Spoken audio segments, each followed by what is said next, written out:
nze Bisasiro John Paulo. Kakati wano wetuli wano waliwo eka 17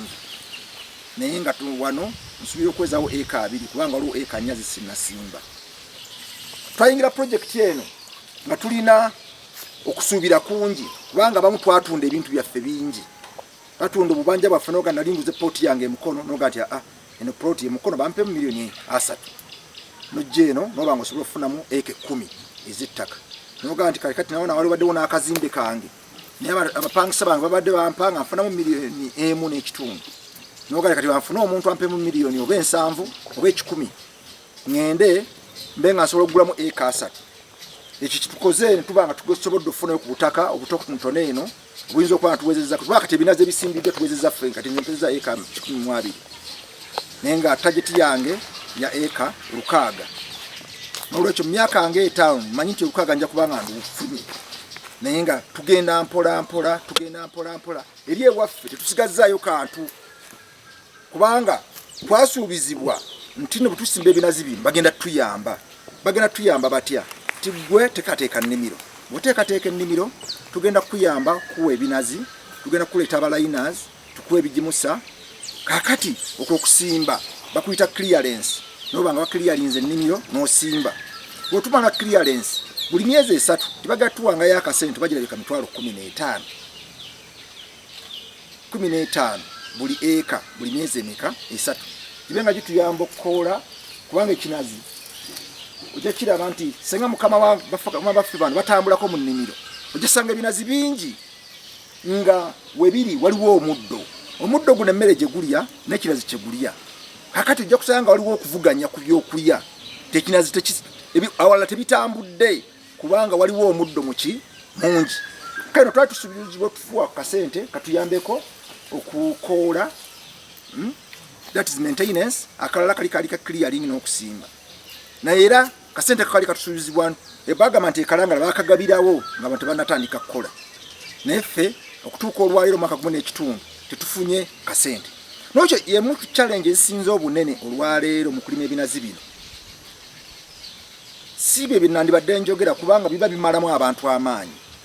naye mu mazima ga Katonda challenge ezisinza obunene kwe kubanga abalimi tebayambiddwa kulongoosa nnimiro zaabwe. Tosanga ennimiro ng'omuntu yamala okusimba naye ng'alinda okumuyamba. Abalala bagamba nti bakwata ne ssente ezaalibadde za school fees naga no kankozesa school fees ono w'abaana kasita mwezi gumu 2 bagenda kumpa kasente ne bakwata ssente ezo ne bagenda bazirimamu ebinazi nga bamanyi bagenda bawa akasente ako okutuuka olwaleero mwaka gumu n'ekitundu abantu tebafunye kasente. Mbategeeza nti olunaku nze ku binazi byokka bye naakasiima spending akakadde kamu n'ekitundu olunaku naye nga mba mmanjibwa milioni 12 katugambe nti bwe mba mmanjibwa emitwalo 10 nga bakozi bammanji emitwalo 10 nzo sobola ne mbaako emitwalo emeka 2 oba 3 ne basigala nga bammanja naye kati ekintu ekyo kitututte bubi nti ebintu byaffe ebirala tubitunze tube nga tusobola okugenda mulimu gw'okulima ebinazi. Abalala batalina kibatunze ebinazi byabwe biri mu nsiko tebitambudde tebikuze ate nga bagamba nti ekinazi kasita okikotogera nga kikyali wansi nekitakola nkata wansi wali nnene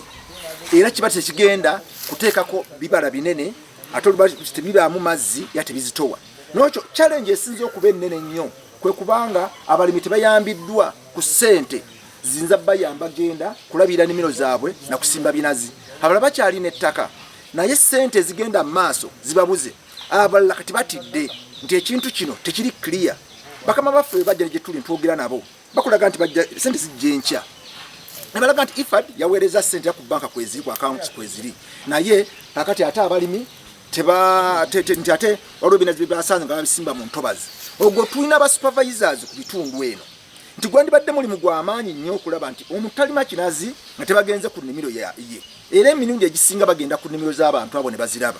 era ne babawa lining bebawa n'ebintu byonna. Kakati bw'obanga waliwo omuntu omu ayinza okuba nga asimbye mu kitobazi ate kiremesa balimi bonna kubanga tebafuna ssente. N'ekyo kitulabanga okwekwasa ekintu ekimu ku bintu ebisinze okukola obubi nnyo omulimu gw'okulima ebinazi. Era ffe abamu tutandise okulowooza nti oba ne ssente bazireke naye n'endagaano zetwakola n'abakulu bano nga tugenda okulima ebinazi bino endagaano ezo tulabika tugenda zikyusa kakati tubenga tuteekawo embeera oyinza n'okwesanga naffe tutandise okukola ki factories kola omubisi mu binazi bino kubanga ekintu ekigenda kiraga kigenda kijjawo obuvunaanyizibwa bw'omuntu ku buli ndagaano era tutandika n'okulowoozaamu nti bannaffe ba director ba operations manager ba executive director bakwata ku byebinazi tibo bayinza okuba nga balina ebigendererwa ebirala ebitali ku ffe kubanga ebizibu bye tusanze ffe abalimi b'ebinazi e Buvuma abantu abalala tebabisanze e Kalangala tulina abalimi abavudde e Kalangala ne bajja okulima eno abalala batandise okudduka ne bagamba nti nno nti ekigendererwa n'ekikolebwa kyawukana ku kiki ekisomesebwa abantu toyinza kubanga ompadde omulimu gw'ebinazi naye nga ebintu byange byonna byennina mbitunze mbimazeewo kubanga njagala okulima ebinazi ate nga nekyentundiira bambi sikimanyi simanyi kiki nja kufunamu bakama baffe abo abamu tebabeera ku ground bwe bajja ku ground kati batandise kujja n'amagye najja n'amagye tikake tuwula eriyo abalima mu bibira I mean tulima ebinazi bino tulina b'amagye lwaki amagye gabange gafuga eggwanga mu ngeri netesaana netulabanga kino kikubye n'okukubya gavumenti nti abantu batandise okubuzaabuza abantu nga bajja ku kigendererwa nga balaga nti magye ate bino nolwekyo kituyisiza bubi nnyo okubanga tetufuna ssente zituyamba ssente zino tetubatuwa buwi ne ssente zino ziri mu ndagaano eyakolebwa nga it's one of the binding factors ezikwata omulimi ne zimuteeka ku programu y'okulima ebinazi nga zezimusibayo nabali nabo banga balina obuvunaanyizibwa bwabwe naye okubanga tebaganya okuwa abantu ssente kintu kibi nnyo era ttiimu empya eno eyajja okulimisa abantu ebinazi simanyi oba ani gwe kikwatako omutuufu naye ttiimu eno ffe nga abalimi b'ebinazi e Buvuma tutuuse okugigoba mu nnimiro zaffe naye abanga tebajja edda mu nnimiro zaffe batuleke ffe tuwaane byaffe essaawa erituuka tulikola ekirala ttiimu abakulu bano babalondera Kampala ate ng'omulimu guno ogukolebwa guli Buvuma kaka they come to Buvuma when nga tebalina interest tebalina kwagala tebalina kufaayo they don't have a stake the only stake they have is to get their salaries and go and get any other they don't have an interest in what they are doing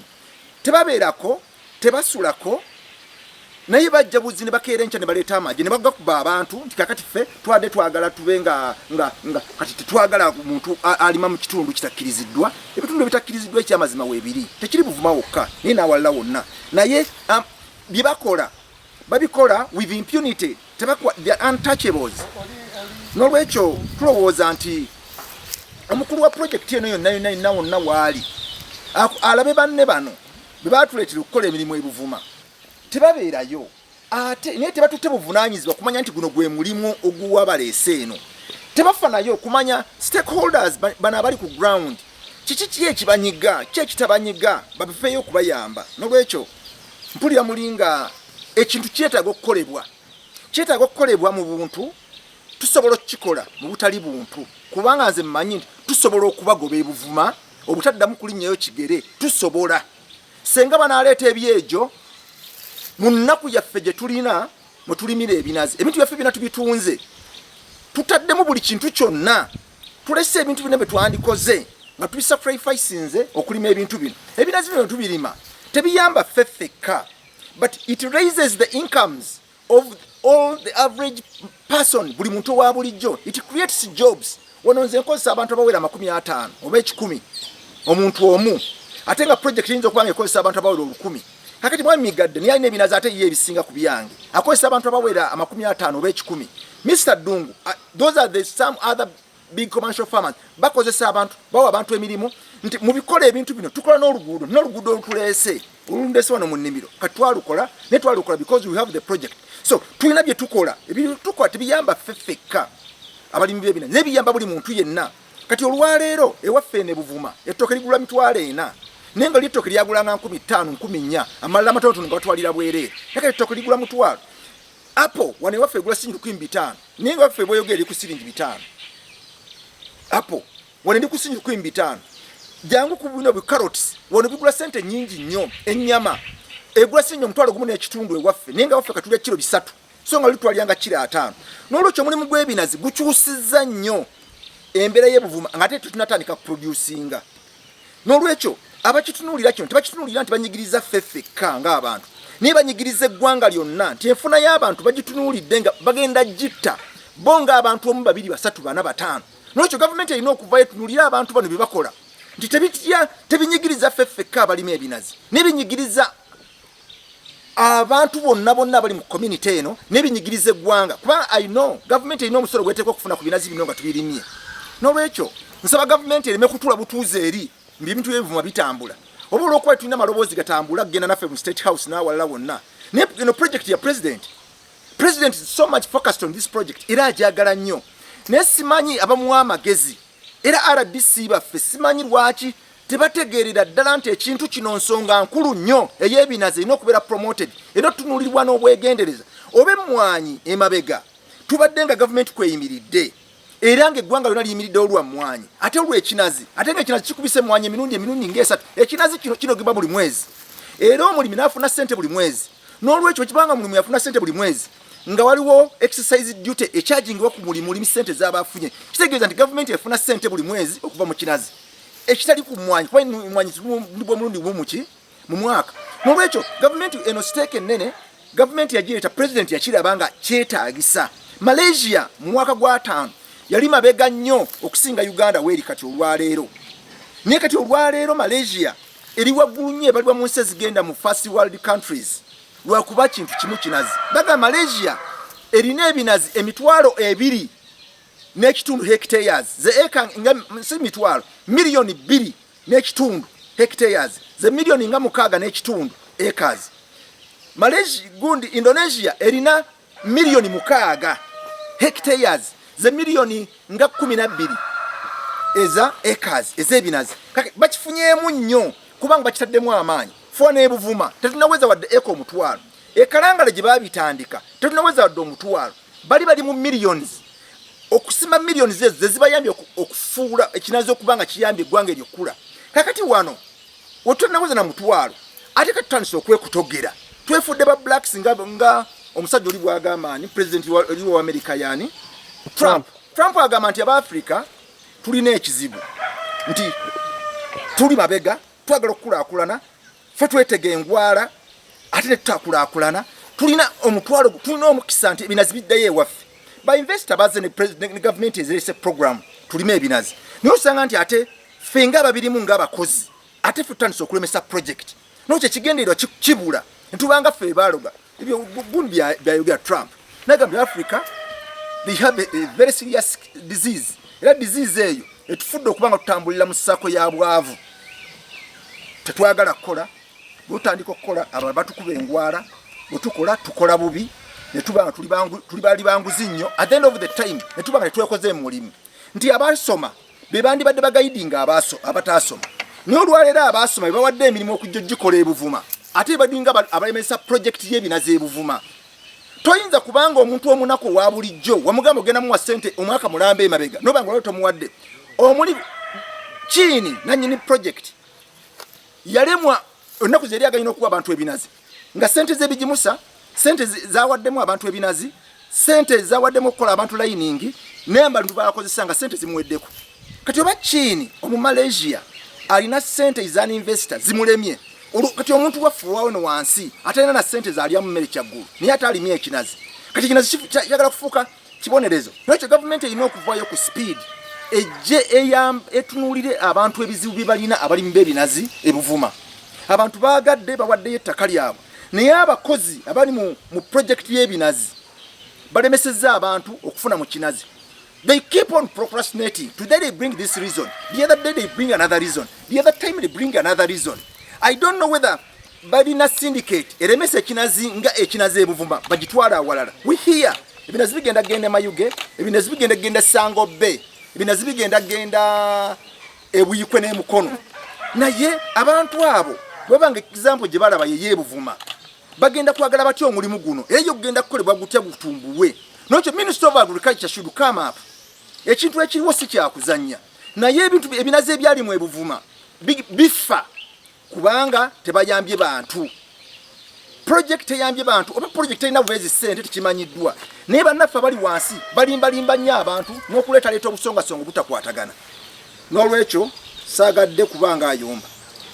project eno neyanziza okubanga tuzze tulambula omulimu guno naye mbategeeza ku Buvuma tulina ekirazi kino e Buvuma.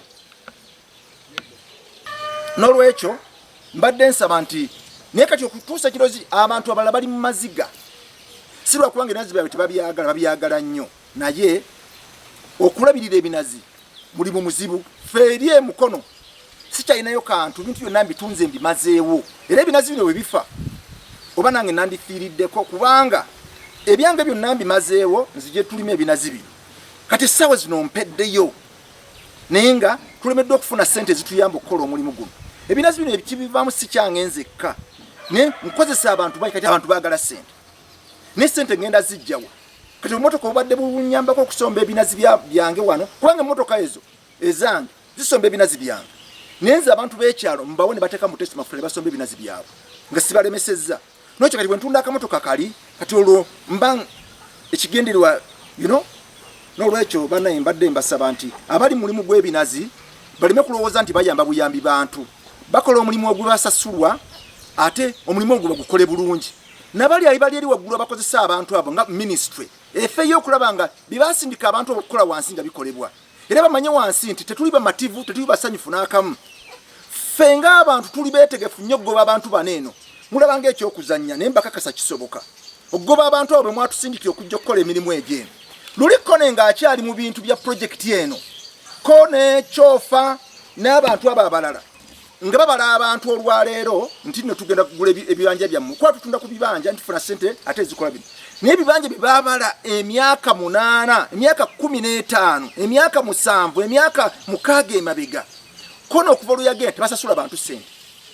Ndika tujja twagala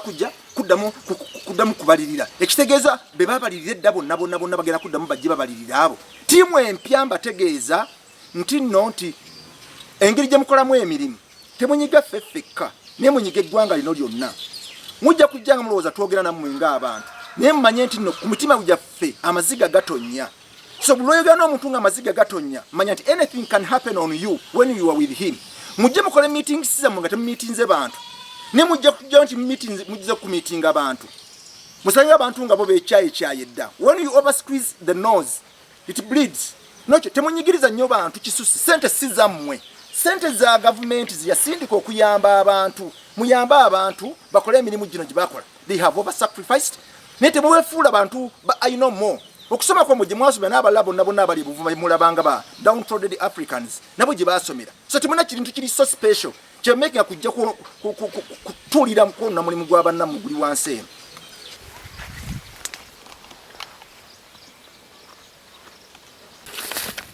Tambula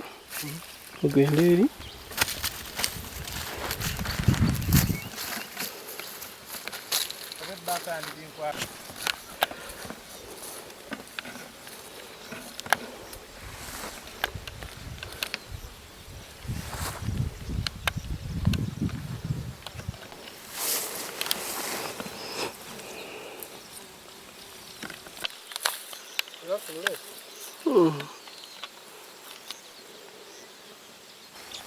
manya gange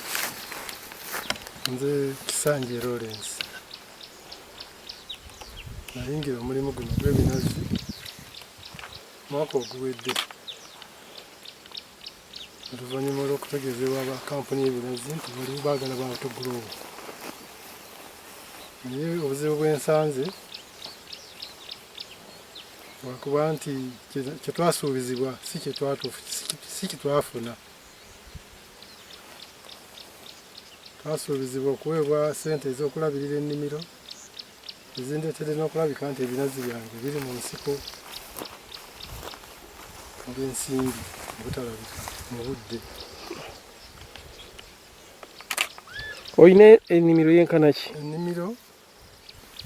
nafuna kusoomoozebwa olw'okusikirizibwa okw'amaanyi n'entandika nayika 10 era y'ennimiro gye nnina. Nga nasimba ebinazi 582 naye wenjogera ebimu ebisinga byali binkuyege, ebimu ensiko n'ebita n'emisu, mulimu emisolo n'emmese zaabyonoona, naye mbanga byasalikako kati okubizaamu kye tuyita enkola eya replacement nkyakulemeddwa olw'ensonga nti toyinza kuzzaamu binazi ng'ate ensiko ekuli bubi oba olina ate kuddamu kusaawa bupya. Kale embeera eyo nembanga enkaluubiriza nnyo emirimu gyange ate binazi bibadde birungi wadde biri mu nsiko. Mulimu ebimu ebitali bulungi olw'embeera era y'ensiko ate mulimu ebiri obulungi olw'okugezaako nembanga nimalimamuuko naye amaanyi ge matono olw'ensonga nti ensiko yesinga okubyonoona n'embeera y'obudde ng'omusana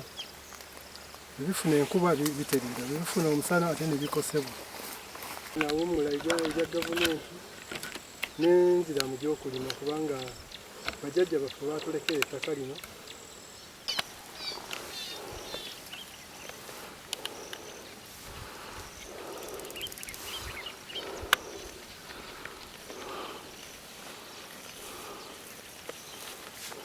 nga tutandise okufuna obumuli eno. Okusookera ddala tulina obuzibu bw'amaanyi nnyo kubanga kati tulinga emmese zibatadde mu kisero naye nga ffenna tunoonya ekkubo naye nga waliwo ekizikiza. Ekisookera ddala tuwano tuteesa tukola biki naye ebintu byonna ebisinga tetubimanyi. Abantu abakugu abali ebbali batutunuulira baseka busesi. Olinga omuntu eyakubye omwana w'emiggo n'ayagala okumutta ng'omanyi nti mwana wo era gwe omulinako obuyinza n'okwewaana ne weewaana naye nga tumanyi nti ozizza omusango.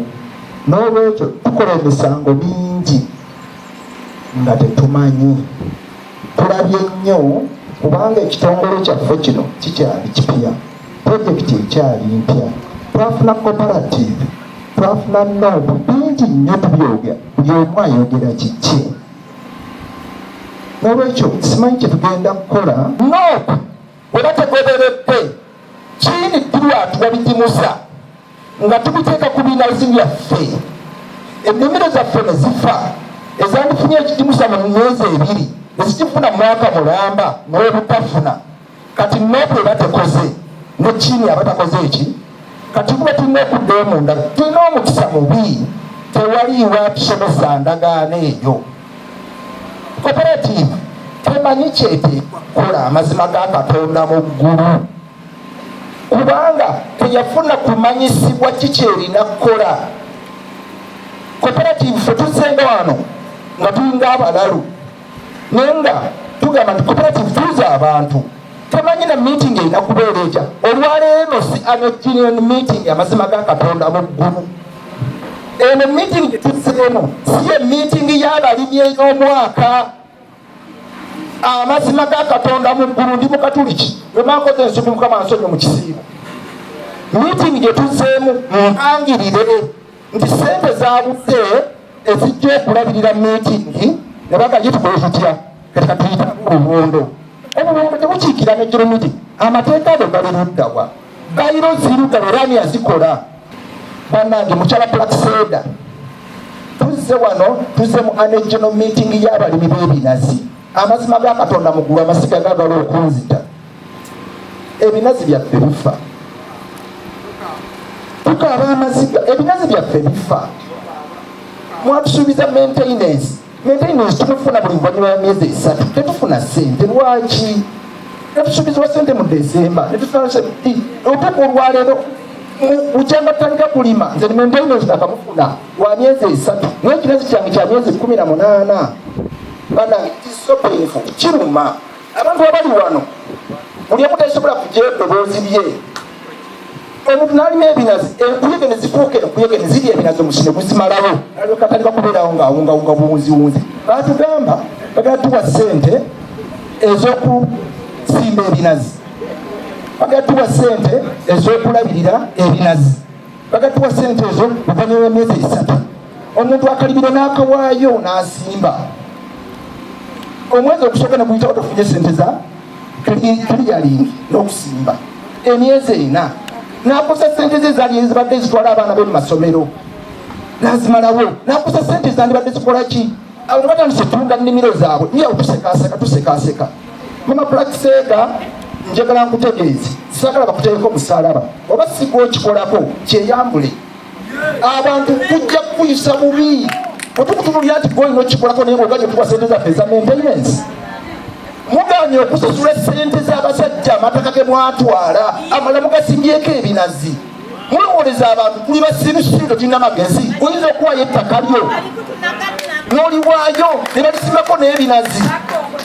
nolina obirawo ng'oli munaku tolina kyakkola n'obutegulanga ettaka lye balikutte kubanga liri mu landoli yawaayo ne balikwata ne bakubala emyaka 10 myaka 3 myaka 5 tebanalisasula n'ogamba nti ebyombukoyi kangene nno ndibemu ebinazi baka nti proposed land kubanga investor alina interest abantu bajja who is the investor interest ya investor yeruwa obwagazi bwa investor bwebulwa kunze yasooka okugula ettaka ifadiyo bwejja mu ne gavumenti ezze kumalawo bwavu nakubonaabonako abantu b'e Buvuma ng'eteekawo emisingi emirungi mulimu ebinazi mugaggawale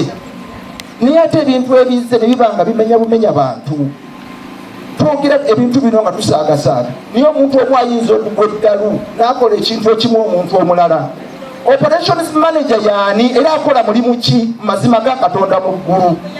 ne mugenda eri ebubooya ne musibawo ennimiro z'abantu kyekibira nga wali kikoleddwawo kiri awo gyetuna due diligence nebuga nti si kibira naye ng'emyezi 6 giyiseewo ennimiro z'abantu zaafa tebafa nabigimusa abantu abala babaganye bonna mu buwooza bonna babaganye okulima ebinazi operations manager agambye nze omukungu emi nva mu uniti y'Kabaka General Secretary tulinawo abapunta omupunta yajja n'apima ebibanja byaffe n'atugamba ntwala lipooti ngenda akomawo tubala amawulire olwo lunaku olwo lwakubiri zonnaku 5 tugenda okuba ofiisi kubala bannaffe abalayiningi nga bagamba nti munnaye tetunaba kufuna bbaluwa yonna oba lipooti ate nabadde ejawo nga bangamba nti waliwo ebbaluwa gye bawandiise okweza kiini naye teriiko sitampu kati ffe bananyini bibanja ffe tulina okukubako sitampu oba mmwe aba pulojekiti amumaze okupima ebibanja byaffe mbadde nsaba mukikole mu bwangu ffe twagala kusimba minaazi n'ogamba nti kwe sitampu n'owandiika ebbaluwa nga tukwe sitampu gyoweereza eri tetuna kwe tugenda kugijja sitampu amanya Kizza Peter eddoboozi lyempumudde nze kyeyapasoni wa ekyalo ekyo ate nze unity leader sebo MP kyenkusaba otulwanireko proposed land ekintu ekyo kitukoyezza ettaka baalikwata abantu tebasasulwanga era tebalina nasuubi lyakubabala mangu naye buli owa GPS lwagendayo ne bakugamba proposed land ekitegeeza abantu tebalina buyinza ku bibanja byabwe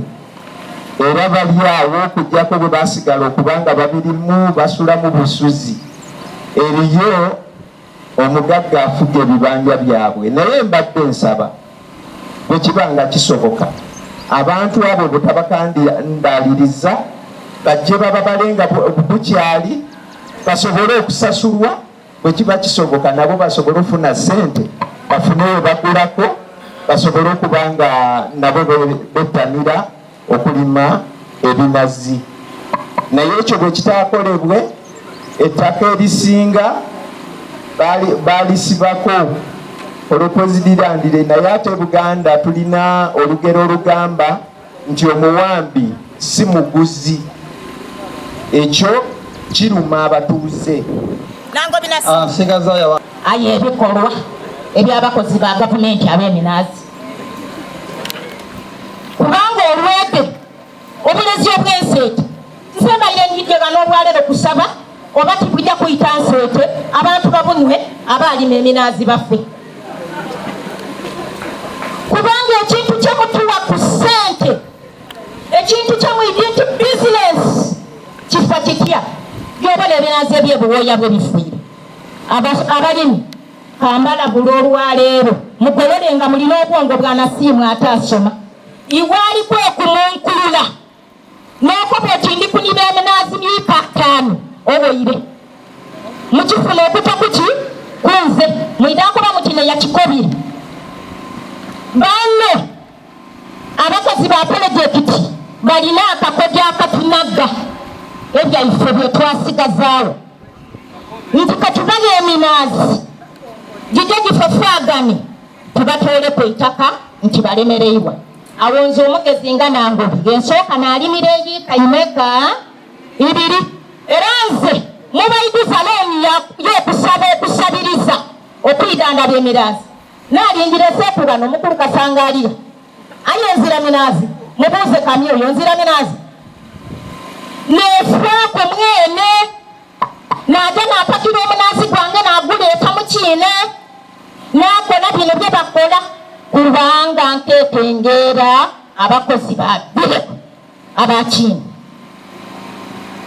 timusobola gutaga muntu fatalayiza ate nootamuga nanseete abakola ife abakazi abakulu tuwunenga okutuge mu nnimiro daife ng'enseete biriire eminaazi makumigati kayindire mpakire ntwale ng'ensimbi baalo abakozi baife meneja Kasanga nani ngabakopa okuba nifiiti neeyo ensonga etuse ensonga eyindi ndeka mukulumiire ndeka olukiiko twalulaze essaawa 10 ensonga eyindi mukulu Geradi yatuuseku omanye ngaokyanize bwa amasira gakola gati omuntu wafuga boda wepakira njoku ofiisi watoola emitwalo 2 wairayo nga tufunye bulezi waira olw'omukaaga olwida njoku ofiisi baalo ife nga ituka ife bino gakyavu eyenda yasifukira ki nsonga ng'oli kutambuza emitwalo 2 okuva obuwooya aye ngono nakicupa kya bulezi kisitoga kiro imeka tuli kubasaba bakama baife mu mwoyo omulungi mwikirize mukulu Geradi kyabaire ali kwogera kyembaire njokwogera tukozese unity edawansi obulezi tulimeere nkimu naatusakira nti bando nti tujabulya tubumalewo balirira ebinaazi byange ope obulezi balirira ebinaazi byange ope fataliza abantu mutoole sente tupakire abajja otuteera ku fataliza mupakire muti musende emitwalo 15 fataliza mere oba yaidanga ekigimusa ky'eminaazi muleke kusaanira mu bizinesi ng'ate tugitayire ku itaka lyaife ery'esente kuba olyokugaita n'okopa ekiboonaabanga omunaazi ogwenoine twida akutoola ku itaka timuba mwakola kakopo kakutunaga ng'ate nigera gyalemereirwe okutusasula olukiiko luno lukulu ddala bannaffe be batuweeza otuweereza ab'e Kampala ne balubulamu temwababuulira chairman maiso Suzani n'omulala operation manager oyemzi ngenda namutuma linnya Kayombera buli lwajje n'ayomba buyombi talina kirungi kyasanze bano baserengezi banibe bakoze talisiima ne mu lukiiko luno n'abulamu omusala afuna gwaki agufuna lwakuba twalima ki ebinazi kintu kibi era kigende kulikodi tukivumiridde Kampala team obutabeera ejemwe kireva tewali nkwatagana wondi abadde atandika okusoma lipooti ya chairman batugambye waliwo akawaayiro akabakkiriza okuyita ab'obukiiko bokka ejemu yali baddemu abalimi ki ffenna akawaayiro ako mujja kudda tukkiriziganye tukakyuseemu ani general meeting ya saadi abalimi bonna babeere mu lukiiko luno so si ffe ffeka olulala nga ffe ffeka musooke mutuwa amaanyi tusooke tunona ebirowoozo by'abalimi eri ku kyalo netwaze buzzi amutuyise tumalire bannaffe bakoze eki babayisi bannaye tetuyinza kukola ekyo eno tugenda gitwala nga niyo general meeting nga tugigatta ku lipooti ya mukulu zimbe gyatuwadde kubanga atuyise bakibogwe. Nze muyimbwa Gracias ndi mulimi mbeera Bubanzi. Kyenza okwogerako kiri mu lipooti eno. Lipooti eno eya mukulu zimbe bwe bagikuwanga obadde mu bitabo ng'okebera ebitabo, ekibiina kyaffe kyandibadde kigalibwa olwaleero. Kuba waliwo sekishoni eno egambye nti managimenti yaffe ejjudde abaami abatalina bukugu bwonna kuddukanya mirimu gyaki gya kitongole kya bwegazi. N'agamba tiimu eno eriwo kati tali yeetaaga abantu bannakyewa abeewaayo okukola n'obuvumu. Tiimu eriwo kati, obuvumu ebwo tebulina. N'atugamba nti boodi eno teka okuleeta abakugu 3 bakole ku bintu by'ensimbi. Awatali ekyo ensimbi tezirabika.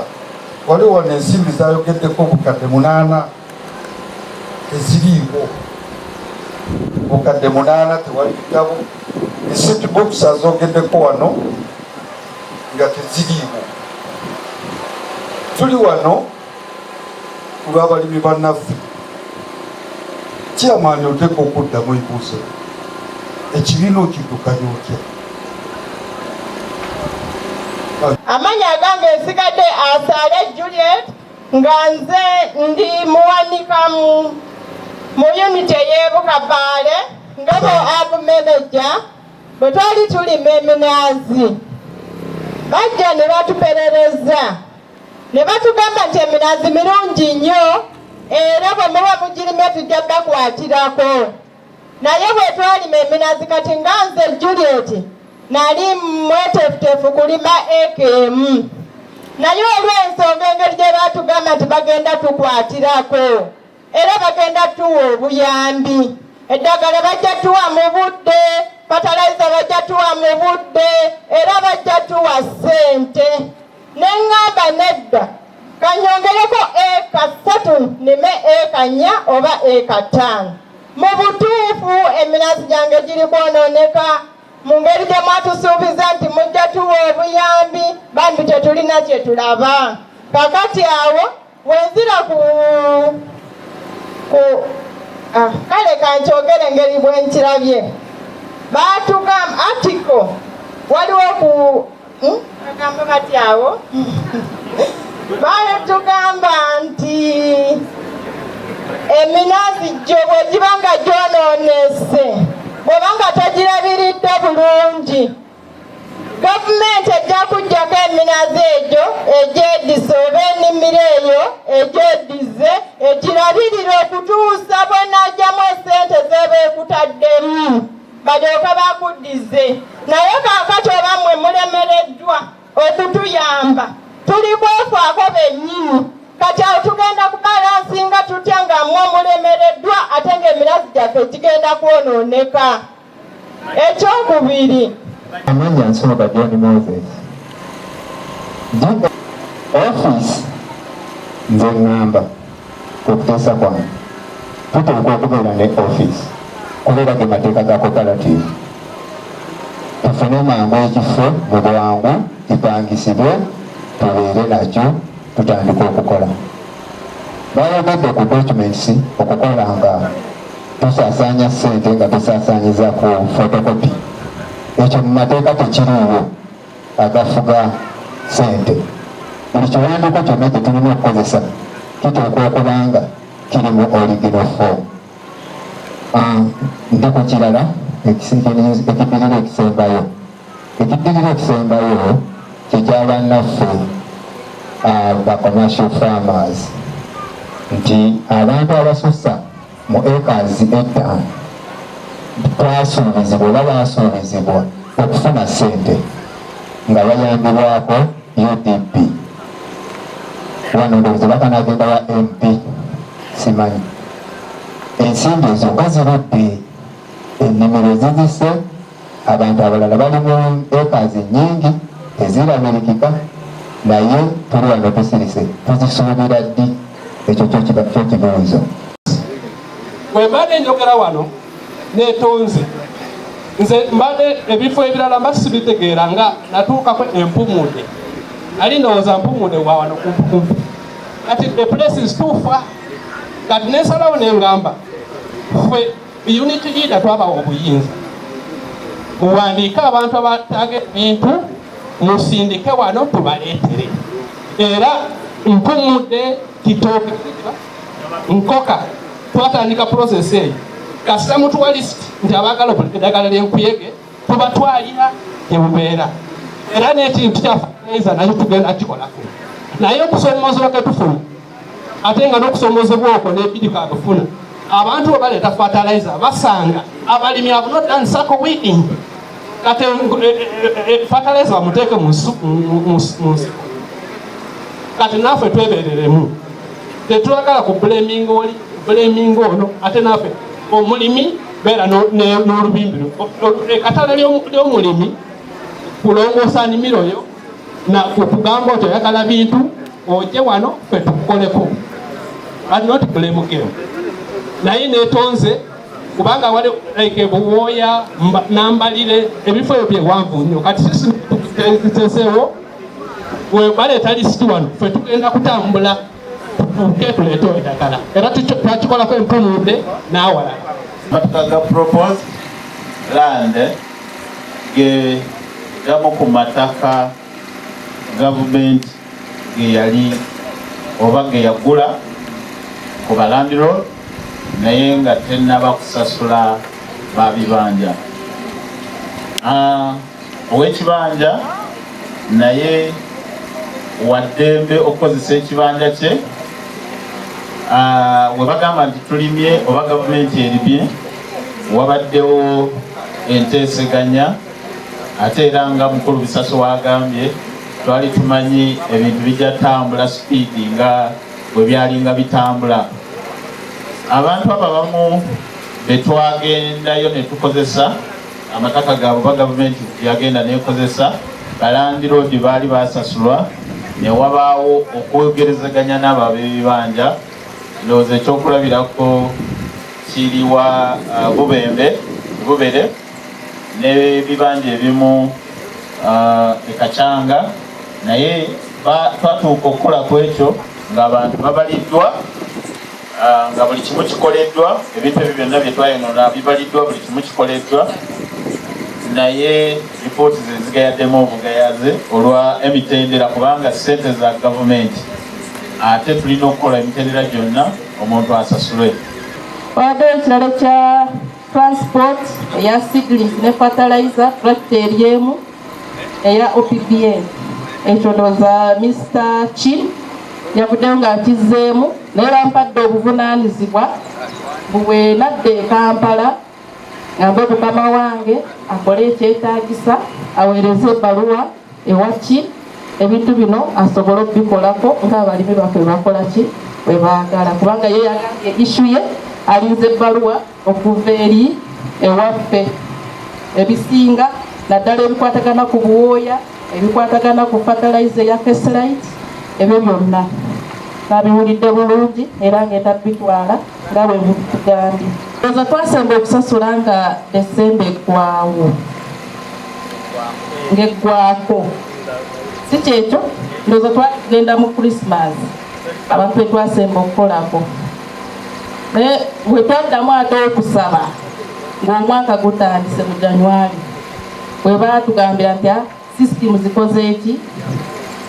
ziggaddwawo, sinakukyusa, okukyusa kwaliwo okuva edda, eri sisitimu gye twakozesa okubasasula ezo sente zasooka ne batugamba tukoze eki tugiggaddewo.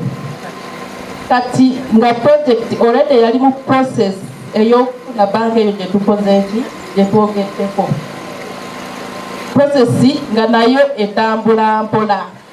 naera ne twebuuza abalimi baffe option eyaliwo endala yali yakubasasula ku ssimu, naye okusasula ku ssimu bu details eziri mu namba yey'essimu zirina okubeera nga zikwatagana ne details zino zetukoze eki zetuwaddeyo. Consultation gye twakola ne batugamba mbu abantu abasinga oli ayinza okuwandiisa enamba y'essimu nga mwami naye ng'agiwandiisiza mu linnya ly'omukyala oba omukyala ng'awandiisiza mu linnya ly'omwami. Kati ne tubuza accountant general n'atugamba details kasita ziba tezikwatagana payment tesobola kukola ki tesobola kubaawo. Ekintu kya ttiimu era nakyo ne kijjamu abalina endangamuntu tuli bameka. Kati olwo tugezaako okutushinga eri process eya banka naye eno naye nga tunoonya options endala. Era omukulu oli yabuuzizza mbwa emisaala gijja kubanga ffe twekolako dda ne bakola ki ne bakola ku process yonna nekola ki neggwa. Naye kati bwe bituuse kubanga obwetaavu obw'abalimi bususse tulina okufuna solution. Ekyo kigenda okutuyamba okututwala mu maaso kyetugenda okukola. Namba ziba musobola ozifuna nga kuluko obwagambye next week tuzifune tuprocesinge sente abantu babawe sente nga ne banka bwekola ki bwejja. Ebinazi egendamu ebinnya ebikolo 6 abamu 5 8 ebirala 6 angene ne6 naye tubadde nga tulima ebitooke 145 mu buli ki mu buli eka si bwe kiri si 4 naye nga tubyesimira ebinnya 4 ekinnya ky'ebitooke kimu kivaamu kumpi ebyebinazi bimeka 3 naye ng'obeera okubeera n'abaana bo netugamba tusimye ebinnya ebitooke netubisimba nebikula 140. Kakati olwaleero nga ne purojekiti eruddewo buli lwegoolwa togana kulabira kinazi nti nina sente zaki za maintenance olw'okuba wawulira kuba n'ezo z'olinda ate era bajja zikusalako. Buli lwolabirira ekinazi kyo buli lwesimira ekinnya oba osevinze ze bandikusazeeko olwo kati bali kusasula maanyi gogwe ge wakozesa. Saagala bitunafuye tugaye nti olw'okuba byajja kakati ebinnya 6 banaye tulina batusimira binnya wakirisaba kimu batuyambeeko omukugu omwe atuyambe mu lining. So line yo neyinza okukola ki eyinza okutawaanya kuba mpulidde nnyo abamu tuli ba commercial farmers era abamu mbala bano bamukulu bisase bano n'abalala naye olwapaka olwaleero tetunafunako agamba nti agenda olira ne UDB Development Bank tukyabeera bubeezi naki nasuubi naye tugamba nti bwetulabirire ebinazi byaffe paka atuyamba wanaatukola ki wanaatusangira kuba otabirabirira bagenda otandika okukuyamba ng'ate ekintu kyakola ki kyafa. Obeera ng'omuntu ataagemebwa omwana newemugema oluvannyuma oyinza okwesanga nga yayitako akonziba buki bukonzibi. Nolwekyo makubiriza obulumi mwe buli fe tugenda kulwana n'abakulembeze fe okulaba nti ekyo ekiri mu busobozi bwaffe tukikola ku lw'obulungi bwaffe ffenna si ku lw'obulungi bwamwe mwekka kuba nange ndi mulimi waki wa binazi naye ku lw'obulungi bwaffe ffenna. Mutima ogw'okwagala kuba musajja ndi musimu wa bitabo Kristo bwe yali akola kyeyakoleranga sente katono